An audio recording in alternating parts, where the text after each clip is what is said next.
Hammaga Xudoning tinchligi yor bo'lsin. Bugun siz bilan Xudoning tabiati, ya'ni Yehovaning tabiati degan mavzuni davom qilamiz. Buning uchun mana bu birinchi rasmlarni ko'rib chiqaylik-da. Bu yerda Xudoning tabiatini tasvirlaganda turli xil rasmlarni chizib odamlar ko'rsatishmoqchi bo'lgandi shu kalamdagi haqiqatni, ya'ni bu bitta Xudo, lekin unda uchta shaxs borligini shu orqali ko'rsatishgan. Men shu mavzuda hozir gaplashmoqchiman. Umuman olganda Xudo tabiati yoki uni borlig'ida bir deb tan olinadi. Xudoning bir tabiatida esa uchta teng va abadiy shaxs bor. Bu Ota, O'g'il va Muqaddas Ruh deb o'rgatiladi va bu albatta muqaddas kalamga asoslangan. Bu videoda kalamdan misollar keltirmasdan yoki oyatlarni iqtibos qilmasdan asosan shu tushunchani, uch birlikni tushunchasi haqida gaplashmoqchiman siz bilan. Xudo tabiati yoki borlig'ida bir deganimizda biz bitta Xudoga, bir Xudoga ishonishimizni tushunamiz, ya'ni uchta Xudoga emas. Shu orqali bu monoteizm degan so'z ishlatiladi, ya'ni mono degani bitta, teo degani Xudo degani, ya'ni bitta Xudoga ishonishligimizni shu yerdan ko'rsak bo'ladi va uning u tabiatida yoki uni o'zini borlig'ida yoki mavjudligida deb aytsak bo'ladimi, u birligini shu yerdan ko'rsak bo'ladi. Lekin shu tabiati bir bo'lgan Xudoda uchta teng va abadiy shaxs borligini, Ota, O'g'il va Muqaddas Ruh borligini yana ko'rib chiqqandik va kimdir nega degan savol berishi mumkin. Chunki Xudo hech narsaga va hech kimsaga o'xshamaganligi uchun shu kalamda o'zini shunday ekanligini ko'rsatgan bizga. Ya'ni vahiy orqali Xudo, Yehova Xudo u bir tabiatli, uchta shaxsli Xudo ekanligini bizga ko'rsatgan.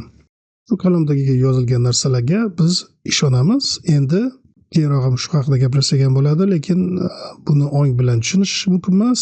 Lekin tushunmasak ham Xudo bizga ochib bergan yoki vahiy qilib ko'rsatgan haqiqatlar haqida gapirib, ularni bitta sistemaga yoki bitta tizimga qo'yishimiz mumkin va shu orqali mana shu uch birlikdagi Xudo degan ta'limot haqida gaplashsak bo'ladi. Ya'ni shu paytda ham ayrim narsalar shu orqali tushunarliroq bo'lsa ham ozgina bu dunyoda ekanmiz, cheklangan ongimiz bilan baribir uni tushuna olmasligimizni tan olishimiz kerak. Endi esa tabiat va shaxs haqida gapirganimizda, tabiat bilan shaxs haqida gapirganda Xudoda bitta tabiat, uchta shaxs dedik. Lekin yaratilgan barcha narsalarda unaqa emas. Chunki Xudo bizga o'xshamagan. Masalan, yaratilgan narsalar bir tabiatga ega, toshni misol qilib oladigan bo'lsak, toshda bitta tosh tabiati bor, ya'ni o'zida tosh tabiati bor, lekin u shaxs emas. Shuning uchun shu yaratilgan narsalarni tabiati bir bo'lishi mumkin, lekin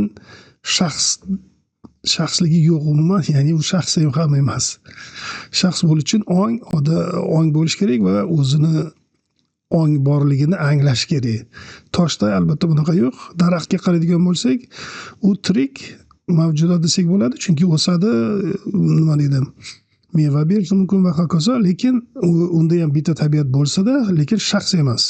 Hayvonlarga qaraydigan bo'lsak, ularni joni bor bo'lsa-da, ular bitta tabiatga ega bo'lsa-da, lekin ularni shaxs bor deb aytish mumkin emas. Filosofiyada ham va qonunchilik bo'yicha ham hayvonlar shaxs hisoblanmaydi. Ya'ni agar ular odamlarga o'xshagan shaxs bo'lganda edi, ularni ham kimdir o'ldirsa javobgarlikka tortilardi va hokazo. Lekin umuman olganda ularni o'zini emotsiyalari bo'ladi. Bir xillarda, masalan, bir xil maymunlar xuddi gapirgandek bo'ladi, ularga turli ishoralar bilan bir narsalarni gapirgan bo'lishi mumkin. Lekin ular baribir ham odam kabi shaxs emas, odam kabi darajaga ega emas. Shuning uchun bizni odamzodni hayvonlardan farqimizni shundan ko'rsak bo'ladi. Endi insonlar haqida gapirganimizda yoki yana mana shu yerga qaytib kelaylikda, masalan, bo'ri bilan kuchukni oladigan bo'lsak, ularni tabiati bir xil, bir-biriga yaqin ham desak bo'ladi, ya'ni bitta oiladan ular. lekin shundada ular bir-biridan farq qiladi. Ya'ni o'zidan o'zi bir-biridan farq qilishini shu yerdan ham ko'rsak bo'ladi. Endi insonlar haqida gapirganimizda ular bitta tabiatga va bitta shaxsga ega deb aytamiz har birimizni. Bitta insonda, ya'ni bir odamda bitta insoniy tabiat bo'ladi va bitta shaxs bo'ladi. Demak, bitta odamda bittadan ko'p shaxs bo'lmaydi. Agar bitta odam o'zini ikkita shaxsman yoki ko'proq desa, ularni ruhan yoki aqlan zaif yoki psixический больной deyishadi ruslar, ya'ni psixika sifatidan ya'ni aqliy sifatdan u kasal. O'zbek tilida biz ruhiy kasal deb aytamiz unaqalarni. Shizofrenik ham deyishadi, ya'ni bir xillarida. Endi albatta ruhlar ichiga kirib bo'lganligi uchun odamda turli shaxslar deb aytish mumkin, lekin umuman nima bo'lganda u norma emas. Normada bitta odamda bitta insoniy tabiat va bitta insoniy shaxs bo'ladi. Shuning uchun biz Xudo haqida gapirganimizda 3 ta shaxs bor deganimizda biz darrov bir tabiatli bir shaxsni tasavvur qilamiz. Ya'ni Xudoni ham o'zimizga o'xshatib, u bizga o'xshagan bitta shaxs, bitta tabiatli mavjudot yoki endi bu yerda iloh deb aytamiz yoki zot deb aytsak bo'ladi. Shunaqa deb tasavvur qilamiz, lekin bu noto'g'ri, chunki kalomda Xudo o'zini 3 ta shaxsli bir Xudo ekanini vahiy qilib ko'rsatgan. Shuning uchun agar shu ta'limotni biz yaxshilab tushunmaydigan bo'lsak, boshqalarga gapirganimizda noto'g'ri gapirib qo'yishimiz mumkin, boshqalar bizga gapirganda noto'g'ri talqinni qabul qilishimiz mumkin. Shuning uchun ayrim asosiy fikrlar borki, o'shalarni biz bilib olishimiz kerak, o'zimizga ham qabul qilib, boshqalar bilan gaplashganda ham shu tariqa gaplashimiz kerak. Masalan, bir xil aytadi, mana saniymiz deydi, ota birmi, o'g'il ikkimi, muqaddas ruh uchmi, ko'ryapsanmi, sizlar 3 ta xudoga ishonasizlar deydi. Lekin boya aytganimizdek, yo'q, biz bitta xudoga ishonamiz, lekin o'sha bitta xudoda 3 ta shaxs bor. Va shuni aytish kerakki, bunday fikr yoki bunday ta'limot hech qanaqangi boshqa dinlarda yo'q. Chunki agar endi bir xil aytish mumkin, mana Hindistonliklarda millionlab xudosi bor desak, ha, ularda xudosi ko'p, lekin ular bizdagi, ya'ni kalomga o'xshab turib, bir tabiatli xudoda 3 ta shaxs demaydi. Yoki 3 ta xudo bo'ladi, yoki ko'proq xudo bo'ladi, yoki bitta xudo bo'ladi va hokazo. Keyin endi boshqalarda turli xil gapirish mumkin, lekin bir xillar aytadi, mana Zevsni xotini bo'lgan, undan bolasi tug'ilgan, yangi ahdagi Xudo ham xuddi shunaqa deyishadi. Lekin bizda unaqangi fikr ham yo'q. Ya'ni Xudo ota qandaydir ayol kishi bilan jinsiy aloqada bo'lgandan orqali Iso tug'ildi deb aytmaymiz. Hech qanday bunga ishonmaymiz ham va bu ahmoqgarchilik. Lekin bir xillar tushunmasdan turib bizga shunaqangi savollar berish mumkin yoki bizni xuddi shu pozitsiyaga tiqishtirishga harakat qilish mumkin. Ya'ni 3 ta turli xil shaxslar debda. Lekin ya'ni 3 ta shaxs deganda 3 turli xil masalan tabiatli shaxsni nazarda tutishgan bo'lishi mumkin, lekin biz bunaqangi xudoga ishonmaymiz. Hech qayerda tabiatda ham yo'q, hech qanaqangi dinlarda ham yo'q bunaqangi tushuncha. Shuning uchun o'zimiz yaxshi tushunib olgan bo'lsak, boshqalar bilan gaplashganimizda yoki tushuntirganimizda yoki harakat qilganimizda ham ya'ni to'g'ri gapirsak juda ham yaxshi bo'lardi deb o'ylayman. Demak, uchbirlikdagi Yehova Xudo tabiati bo'yicha bitta Xudo, lekin unda 3 ta ilohiy shaxs mavjud ekan. 3 ta shaxslar bir-biridan o'zgacha va farqlidir. Ya'ni ota o'g'il emas, o'g'il muqaddas ruh emas, muqaddas ruh ota emas va hokazo. Ya'ni ular bir-biridan farqli bo'lgan shaxs, lekin shu bilan birga ko'ramiz keyinchalik ular teng va ular abadiy. Va bu haqda ham yana sal birpas turib gaplashamiz. Demak, mana shu asosiy fikr, agar mana shu joyni o'zingizga saqlab qo'ysangiz, shu slaydni va shu bo'yicha boshqalar bilan gaplashganingizda shuni agar eslab yursangiz, sizga ko'p foyda bersa kerak deb o'ylayman. Eng asosiy fikrimiz, demak, bir Xudo bor, bu monoteizm. 3 ta ilohiy shaxs bor, mana shu Xudo haqida gapirganimizda. Va shu shaxslar bir-biriga teng va birgalikda abadiy, mangudir.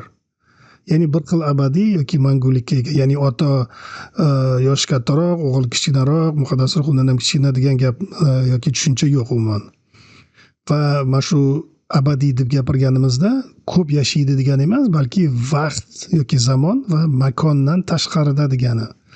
Ya'ni Xudo o'zini tabiati bo'yicha Ota, O'g'il, Muqaddas Ruh, uchta shaxsli Xudo zamondan, ya'ni hozirgi vaqtdan vaqt boshlanib va boshi va oxiri bor demak desak, va zamon, ya'ni mana shu jismoniy joyda, jismoniy nima deb bo'ladi, qarorgohmi yoki jismoniy borliqda mana shuni makon deb aytamiz va shu jismoniy borlig'imiz uchta anaqaga bo'ysunadi, uchta o'lchamga, ya'ni trехмерный deyiladi yoki ingliz tilida 3D deyiladi. Ya'ni masalan biz oldinga orqaga yurishimiz mumkin, chapga o'ngga va tepaga pastga harakat qilishimiz mumkin. Mana shu makon deyiladi. Mana shu makonda biz joylashganimiz uchun biz jismoniy shaklga egamiz. Xudo esa bundan o'zgacha, bundan tashqari, zamon, makon ham va shakldan ham tashqari. Shuning uchun bu yerda mana shu uchta shaxsni, Ota, O'g'il, Muqaddas Ruhni bir xil abadiy, mangu deb shu yerda aytyapmiz. Va albatta bu haqda kanalimda va yana boshqa turli xil videolarni ko'rsangiz bo'ladi. Otani ham, O'g'il va Muqaddas Ruhni ham alohida abadiyligi, ilohiyligi va Xudo ekanligini yoki Yehova ekanligini tasdiqlaydigan oyatlarni keltirganman. Endi esa davom qilamiz. Uchta mangu ilohiy shaxsi bor bir Xudo haqidagi shu ta'limotni aql va ong bilan tushunish va anglash mumkin emas. Nimaga? Chunki agar biz Xudoni kimligini yoki qanaqaligini tushunsak, biz o'zimiz Xudo bo'lgan bo'lardik. Masalan, chumoliga bo'rini yoki kuchukni qanday tashkil topganligini tushuntirib berish mumkin emas. Chumoli uning uchun yetarli aqli ham yo'q. Yoki itga esa insonni qanaqa nimadan tashkil topganligini, ya'ni masalan anatomiyasini, fiziologiyasini tushuntirib bersa tushunmaydi, tushuna olmaydi ham, unga yetib bormaydi. Xuddi shunaqangi bizga insonlarga Xudoning tabiati yoki uni qandayligini tushuntirib, ya'ni 100% tushuntirish mumkin emas. Uni ta'riflash ham mumkin emas. Hech narsaga qiyoslash mumkin emas, hech narsaga taqqoslash ham mumkin emas, lekin kalomda ishlatilgan so'zlarni va tushunchalarni ishlatib, shular orqali ayrim narsalarni aytsak bo'ladi. Ya'ni 100% tushunmasak ham qanchadir foiz shu tarafga siljishimiz mumkin-da, ozgina bo'lsa ham. Va eng asosiysi bunda o'zimizni insoniy tilni ishlatganimizni e'tiborga olishimiz kerak va shuning uchun Xudoga nisbatan aytilgan so'zlar bizga aytilganidek ishlatilishi mumkin emasligini tushunishimiz kerak. Shuning uchun boya aytganimizdek, biz o'zimizni shaxs deganimizda bitta odam, bitta insoniy tabiatga, bitta insoniy shaxsga ega desak, Xudoga kelganda esa unaqa emas va buni u kalomda shuni ko'rsatgan. Shuning uchun ham biz shuni tan olib, tasdiqlab shu haqida gapiramiz. Demak, shu bilan videoni shu yerda tugataman. Agar qandaydir nimanidir tushunmagan bo'lsangiz, kommentlarda yozishingiz mumkin. Obuna bo'lmaganlar obuna bo'lishingiz mumkin. Video yoqmasa like bosishni unutmang va boshqalarga bemalol tarqatsangiz bo'ladi. Sizga ham xabar kelishini xohlasangiz, mana qo'ng'iroqchani bosib qo'ysangiz bo'ladi. Lekin qisqacha qilib aytganda, mana shu demak uch birlikdagi Xudo haqidagi ta'limot mana shundan iborat. Mana shu uchta asosiy fikrni eslab qoling. Ya'ni bir tabiatli Xudo bor. Shu bir tabiatli Xudoda uchta ilohiy shaxs bor va shu shaxslar bir-biriga teng va birgalikda abadiy yoki mangu ekanligini eslab qoling. Shu bilan shu videoni shu yerda tugataman. Sizga Xudoning inoyatini va uch birlikdagi Yehova Xudodan barakatlarni tilab qolaman. Xayr, salomat bo'ling. Seni tariflay dedim, lekocis ekantilim, tarifi yok zot gamen, ganday zoh beraman. Bir Xudo uç birlikte, uchta shaxs, bitta Xudo, tabiati bir bo'lgan Yehova uchta shaxsdir.